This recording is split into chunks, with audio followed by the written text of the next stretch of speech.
Good evening, everyone. It's good to be back. I enjoyed my vacation, much needed, handling this case, as well as my other cases. I actually had a case that was set for trial today. Um, it was a possession of marijuana case, more than 20 grams, and then a possession of a firearm during the commission of a felony. The prosecutor, I sent him like a plea deal a week and a half ago, didn't get a response. Sent him a follow up email on Friday, got no response. Asked him during the trial, like talking in front of the judge, and he was like, "No, we reject that plea deal." I'm like, "Okay." Then I start to tune him up in court, and when I do, I mean, he did not get certified convictions against my client. He didn't. He filed a motion in limine to try to eliminate my defense. It was a false confession. The judge was like, "No, that's their defense. That's not jury nullification." So once that got shot down, and then the judge started ripping on him, then I started ripping on him. Eventually, he's like, "All right, I'll do the deal." So that's how not to prosecute a case. Very simply put, you don't do that. That's a waste of everybody's time. If you're gonna, so what he wanted to do was do the motion in limine to try to eliminate my defense, and then I would plead, which we weren't going to do because the judge was never going to grant it. But that's sometimes how it goes. But in better news, my sister-in-law is in labor, and we should have baby T squared because my daughter is the original baby T. Um, Probably later tonight, if I were to guess. Still trying to get some information out of my brother in the delivery room, but if I were to guess, later tonight. So that's really exciting. So we had my daughter picked her up from daycare, and we told her, and she was really excited, and she had the best time. It's amazing nowadays. Like I get it. We have an app, and it sends notifications. Um, when she like goes to sleep, when she has snacks, and sends us pictures. It's amazing. But let's talk about the Karen Reed case for what we are here for. Today was kind of an interesting day for the defense. It was for the first time they were going to be able to cross examine Katie McLaughlin. And unfortunately, Alan Jackson really just hasn't learned his lesson about when to aggressively cross people. Here's what you're supposed to do in trial advocacy. Aggressive crosses work against unsympathetic liars. Very simply put. And Katie McLaughlin just isn't that person. You don't want to like try to insinuate she's part of this conspiracy and try to insinuate that, oh, she didn't say this or she's connected. I saw somebody call them the Canton crime family on Twitter. It's ridiculous. It's like you have too many people. You can't just throw everything against the walls. Like they're part of the conspiracy. It just doesn't work like that. It has to be reasonable. And right now, that's not the case. That's not what we're seeing. She didn't come off unsympathetic. She didn't come off like evasive. Jennifer McCabe didn't. And we'll obviously talk about that in a second. So it was like, why are you doing this? Cross should have been over an hour ago. You're not getting anything. You're just looking like a bully trying to beat up on a EMT who has been harassed for the last several years because she simply was in the wrong place at the wrong time, and she did her job and told the truth. You can't do that. That's going to get you nothing with the jury. And all it's going to make you do is that when you actually have a point to make, they're not paying attention. Too many people, what I can tell you this, too many old school defense attorneys just don't know when to sit down. Don't know when like they've made their point. And that's what you need to do. You're not going to win the case with Katie McLaughlin. You're just not. I think I saw on Twitter, and I think I commented on Anjanette Levy talking about, because the big thing today was, as always, we know what was coming. It was the stop and shop bags, leaf blowers, red Solo cups. It's not ideal, but in a blizzard, and not just any blizzard, a whiteout blizzard, and they're kind of making do with what they have. So you can try to beat them up as much as they can, but everybody on the jury is like, what did you realistically expect them to do? And the more you harp on it, the more you just look like this is just Monday morning quarterbacking. You don't have any kind of um, you're not coming to a real point at any time. You're just, oh, all right. Well, why didn't you do this? Why didn't you do that? I'm like, yeah. And AJ repeated that Karen said I hit him and again calling it a confession. Every time he does that, he only legitimizes that. That's what's so ridiculous about it. But remember, that documentary was the single worst decision I've seen a defendant make because every point they make are neutralized by the defendant's old words. Everything that's kind of what's coming out of the courtroom is um, jurors during Alan Jackson's cross are not waiting on like waiting on pins and needles. They look like they're getting bored by it. It's like, are you going to come to a point? Or are you just wasting our time? And that's kind of what's happening. That cross today, save that for Trooper Michael Proctor, really. Or if you really want to, you can do it to Brian Albert or Brian Higgins. It wouldn't be, it's still outrageous, but it's a lot better than a sympathetic EMT who isn't part of this conspiracy. But what we did got today as well is two of the people online saying, "Oh, why didn't they ever go into the house?" Yeah, that was debunked today. That two officers actually did go inside the house. And it's like, are you guys just making stuff up as you go along? So this is part of the reason I've been doing this case for as long as I have in comments and what actually got me to push back because there's so much misinformation being put out by mouthpieces. I'm not giving those individuals names. I've had to block pretty much all of them because they're just relentless. And I don't have time for people who you're not going to convince. And it's just a ridiculousness to try to even engage with these people. I think the defense is flailing. The video is so damning. Yeah, her behavior at the table is atrocious. Whenever when I'm defending a case, every client I say is like, you don't react. If something you have a poker face throughout the entire trial. You don't hang back in your seat. You're not making faces left and right. It doesn't make you look good at all. It just only hurts you. And yes, absolutely, witnesses are prepared this time around for two reasons. One, they've already been through it, and two, Hank Brennan has done a much better job presenting this case and preparing these witnesses than ADA Lally. Like I said many times, he did a commendable job. But at the end of the day, it's just Lally is the freshman team, and especially ADA Brennan's the varsity team, or I don't know, the NFL, if you wanted to get really into it. Matt, did you see the clip of AJ staring at Jen McCabe as she left the stand? I hope the jury saw it. He's so theatrical, and it's just like he doesn't realize, like, I think he does it almost like preaching to his base or something like that. I think that's the best way to I need to these people like 'cause I remember in the documentary, I don't know whether it's Dateline 2020, something like that, where it's just like, I don't care if people don't like me. I'm gonna do whatever. And it's just like, okay, fine. But you need the jury to like you. The jury instructions say you can't hold it against them if they don't like their attorney. But they're going to listen to you if they actually find you to be a trustworthy person.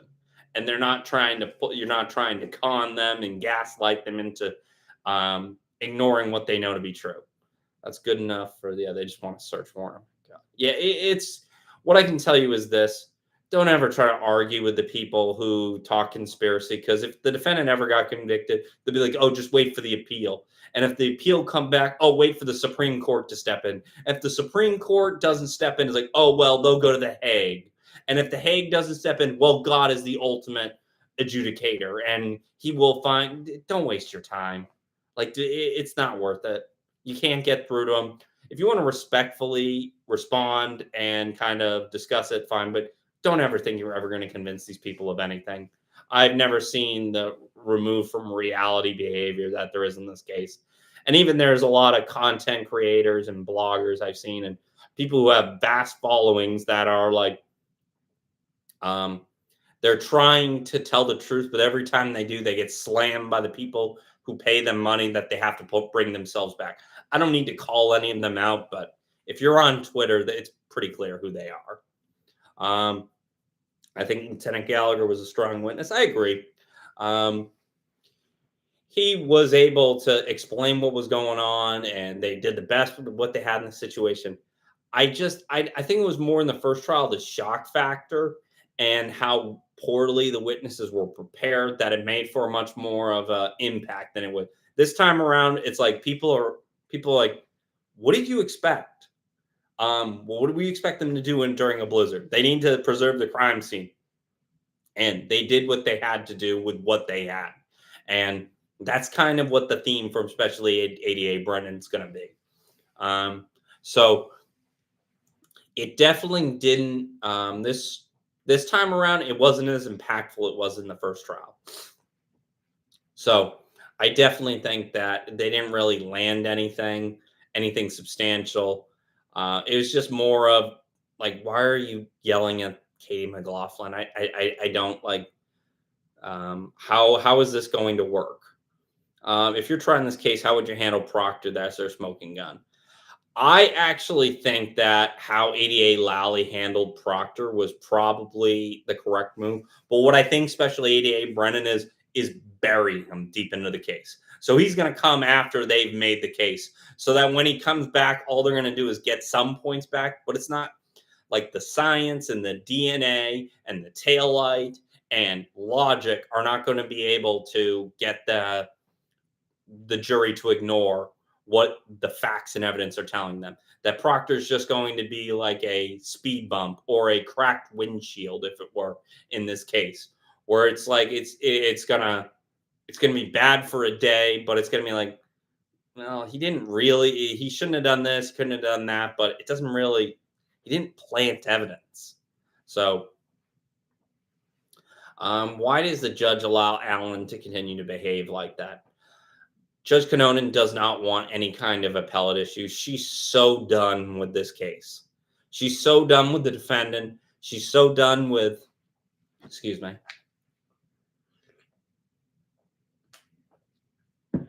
Not to go all Marco Rubio, but she is so done that any kind of reversible error issue that she sees, she's just going to err on the side of caution, because she doesn't want a situation where this comes back to her again. She's not going to give it to another judge. She's not going to make the judge have to actually deal with this again, because this case has gone on for so long.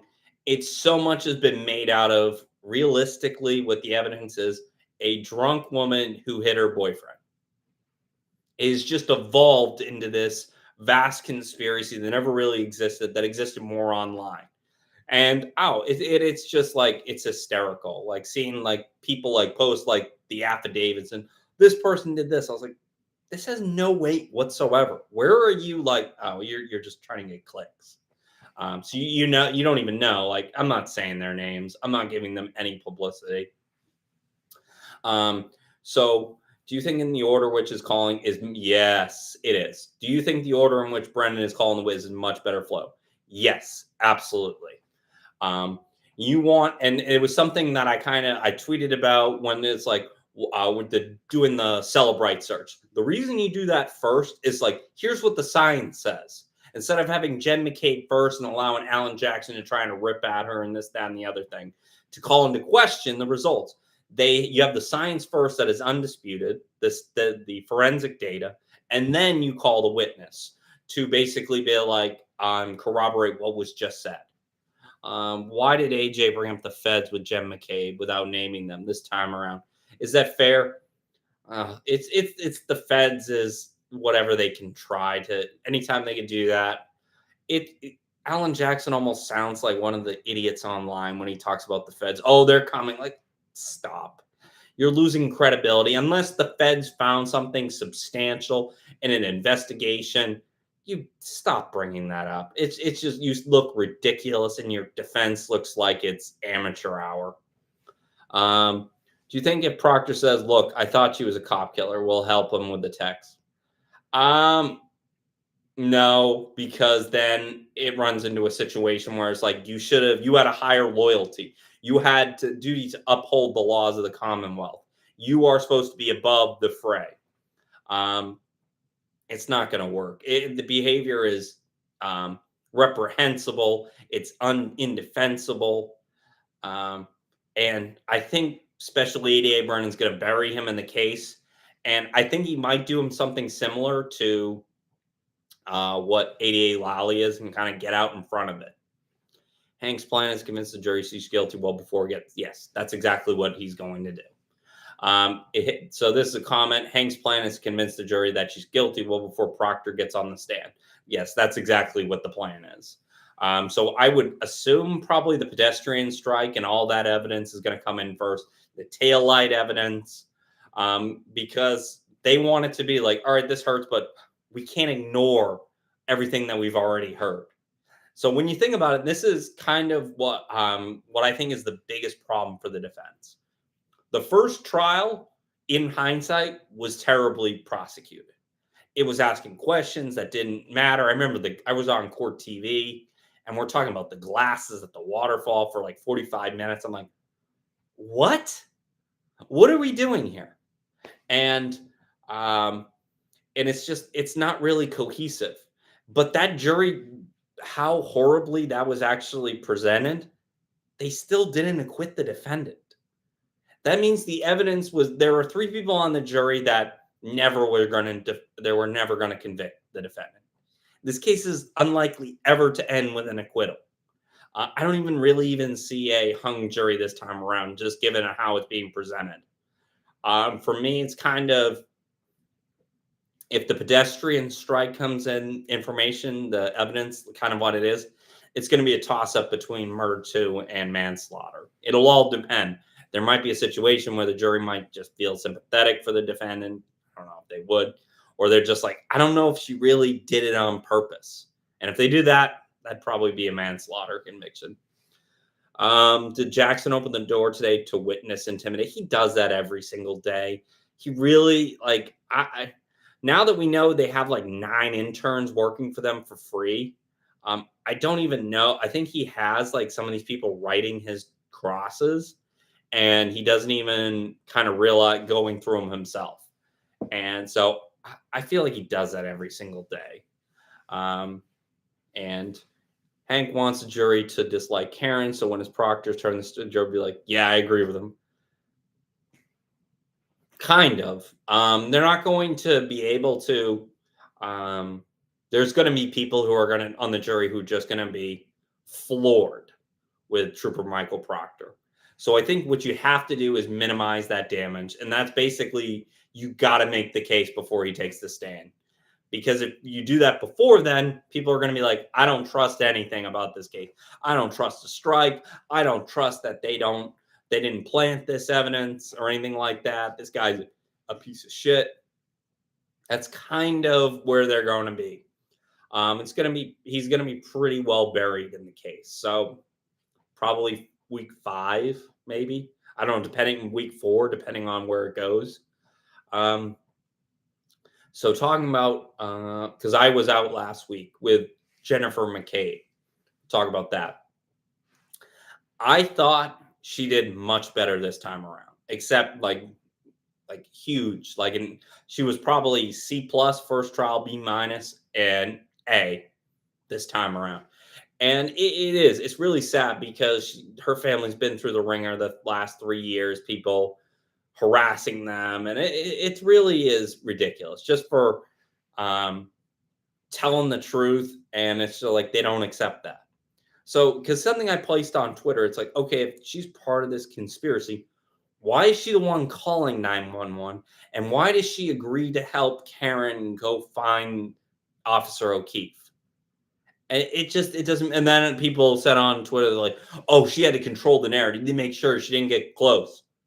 So she's driving the vehicle back to 34 Fairview, where she knows the bodies is outside. Did I get that right? So yeah, it's just absurd, and it just doesn't make any sense. And every time they try to make this argument, it just makes the jury be like, you guys really don't have anything, do you? And then that's fine. Sometimes if you're doing a criminal case, um, when you it's sometimes what you have, but how they've gone about it, I just don't agree with it. Um, and oh, well, that's something. My sister-in-law gave birth at 5:21 p.m. Riley Ruth. So you guys are finding out at the same time I am. So there we go. So that's wonderful to hear. Thank you very much. It's so gross what Karen Reed has done to this family. Who calls two strangers in the middle of the night for help? Yeah. So for me, one of the biggest takeaways from that whole interaction was the fact that the defendant told John O'Keefe's niece and nephew that no, I think it was their niece, that she left Officer O'Keefe at Waterfall or CF McCarthy's, I forget which, the night before. Thank you so much, everyone, for your kind words. And it's a situation where you're like, um, yeah, why she just said something different. She said she left him, but then she remembers in the Dateline interview or 2020, wherever it was, I brought him to the house, but I didn't see him enter. So how does that compute? That's this inconsistent statement that they're like, oh well, you didn't tell the grand jury this, or this isn't in the report. Um, it cuts both ways because every time like they prove anything, the defendant's own statements from the documentaries just corroborate that point.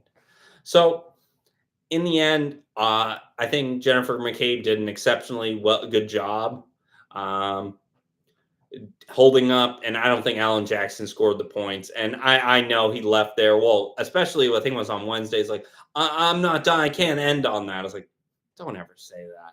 You can think that. You can say that to defense counsel. Don't ever say that in front of a jury. Then they were like, wow, not good.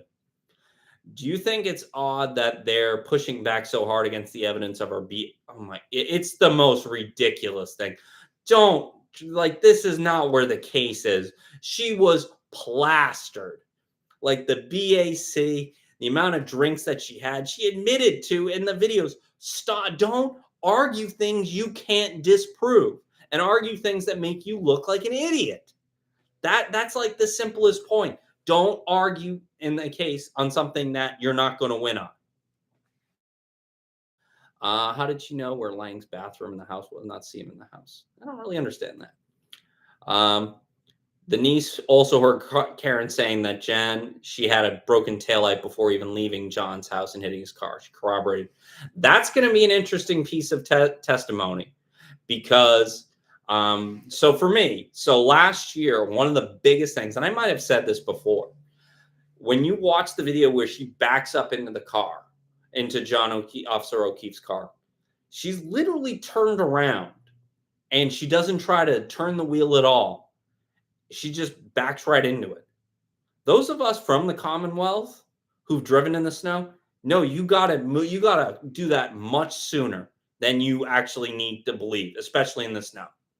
And she just didn't do that. And I have to think Hank Brennan is going to put that in front of the jury and be like, gotta wonder.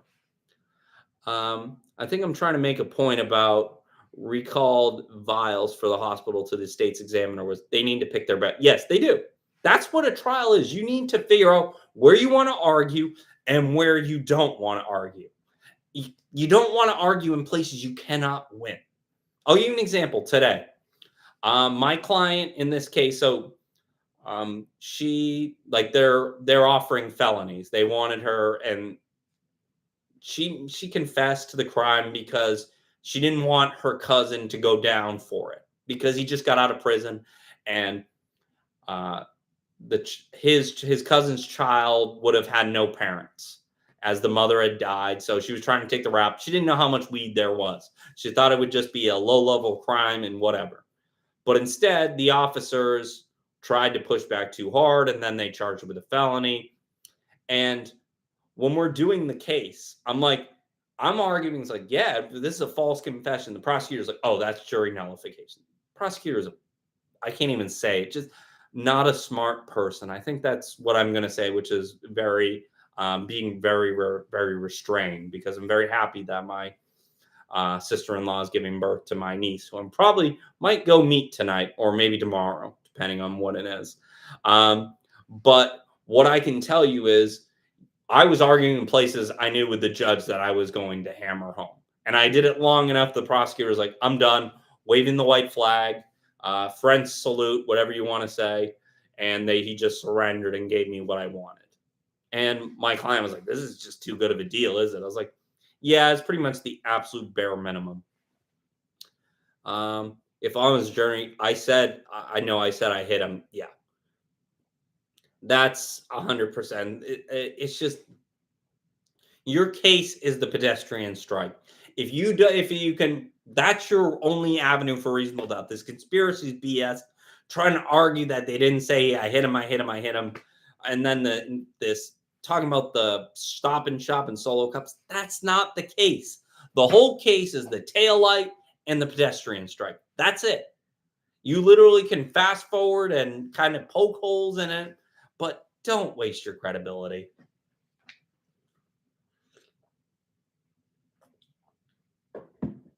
Yes, they're pushing back in the BAC for this case and the pending wrongful death. The problem with that is that that's a different standard. That civil case is preponderance of the evidence. Very likely, that's not a case she's going to win. Even if she's acquitted here, she's probably not going to win a wrongful death case. The witnesses seem to have changed their game plans. AJ did not, and is not serving them well. And that's true. He kind of came with the same game plan from the first trial here, and that was a real mistake, because he had to know that ADA Brennan was going to do a much better job preparing them. And you can't aggressively cross everyone. It looks ridiculous, and it looks like you look like a bully. So, I think that's where maybe one more question. Hank, so he is quick and he seems to redirect well. What are your thoughts? So this is something I said on a previous edition of Live with Tim Panic Law. Especially 88 Brennan does his direct, knowing exactly what Alan Jackson is going to cross. And he already has his redirect questions already written out, because he knows exactly where it's going to go. And he takes it to exactly where he wants it to be. So then when Alan Jackson does his cross, he already has his redirect questions where he knows it was going. And then and then Alan Jackson has to scramble for his recross, not knowing that he just played right into special 88 Brennan's hands. AJ should have left after the mistrial. His career was still intact, was good outcome. But now he is destroying his reputation for a hit and run case. I think that I actually kind of expected him to step off after the first trial, because it's like a mistrial was as good as it gets, kind of prolong the inevitable. If they got an acquittal, great, but I don't see this case ending with an acquittal. It's just being presented too well. The angle is so prepared. Yes. So all of that, I think Special 88 Brennan's doing an exceptional job. I think Alan Jackson kind of took the same game plan for the first trial. I don't recommend that. Some of his crosses are good. Some of them get the points, but he's just asking too many questions. So I think with that, I'm going to end here, and I will be back on Thursday night, live at 5 with Tim Panic Law. Thank you, everyone.